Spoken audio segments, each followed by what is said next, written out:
এই সাবিরা আমাকে একটু লজেন দে না, সোহেল আমাকে একটু লজেন দে না, খাবো। হ্যাঁ কি দেখছি বোন ওদের কাছে লজেন চাইছে কিন্তু ওরা দিচ্ছে না তো। এক কাজ করতে হবে আমার বোন বোন তুই মন খারাপ করিস না, চ বাড়ি বাড়ি যা, তোর দাদার কিনে দিতে বল। হ্যাঁ বোন এই আগ গাছে আগ ধরেছে, বড় বড় হয়ে গেছে, চ বাড়িতে গিয়ে তোকে শুদ্ধ লজেন করে দাদা তুই কি বোকা হয়ে গেছিস? আগ দিয়ে কি করলি? আরে বোন তুই শুধু আমাকে একবার বাড়ি নিচে যেতে দেখ না, তারপর আমি দেখছি তোকে কত সুন্দর লজেন করে দিই। সমস্ত রকমের কাঁচা লঙ্কা নিয়ে নিচ্ছি, তোকে এত সুন্দর লজেন করে দেবো, ওরা বাজারে থেকে কিনেছি কি তার থেকে আরো বেশি ভালো লাগবে।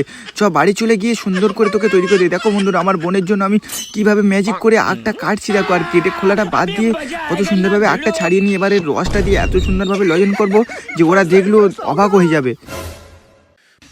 দাদা একটু ভালো করে লজেনটা তৈরি কর যাতে খেতে হেবি লাগে। হ্যাঁ বোন অবশ্যই তোর জন্য ভালো দেখে ঠিক লজেন। আছে দাদা, বন্ধুরা একটা লাইক করে দাও, আমার দাদা আমার জন্য লজেন করছে।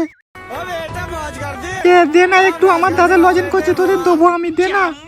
এইবার রসটা একটু ঠান্ডা হোক তারপরে লজেনটা ঠিক মতন তৈরি করছি, একটু দেরি করে। তোর দাদা নাকি তোদের লজেন করে দেবে, তুই জানা আমরা কেন দেবো?